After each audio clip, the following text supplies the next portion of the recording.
My name is Chris Chappell. I'm 41 years old. I was injured in June of 2000 in a mountain bike accident. And it was just essentially a typical, normal Friday morning ride. I was taking with my friends before work, and was coming downhill and looked behind me to see really where they were behind me. And next thing I knew, I ended up in a ditch, on the side of the trail. In those first few moments of paralysis, it's very, very dramatic and very traumatic to just go from not being able to get up as you would normally get up from, let's say, an accident or something, to now being completely dependent on somebody else.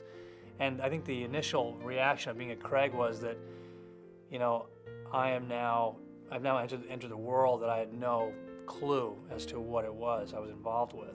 Everything that was related to the industry or the injury, I devoured. I just started reading everything I get my hands on. And so once I started getting my arms around it and grasping the whole situation, it became a much more digestible and palatable problem to solve.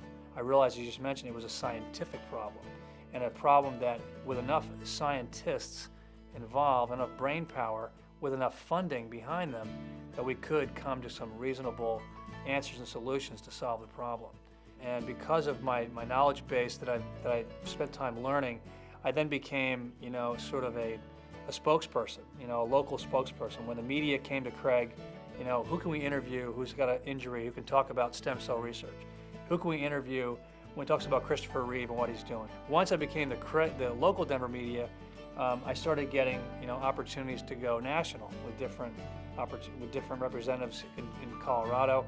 And then last year with Senator Kerry. When Senator Kerry came to Denver, their campaign called Craig, who then called me and said, can we get somebody to talk to Senator Kerry about stem cell research?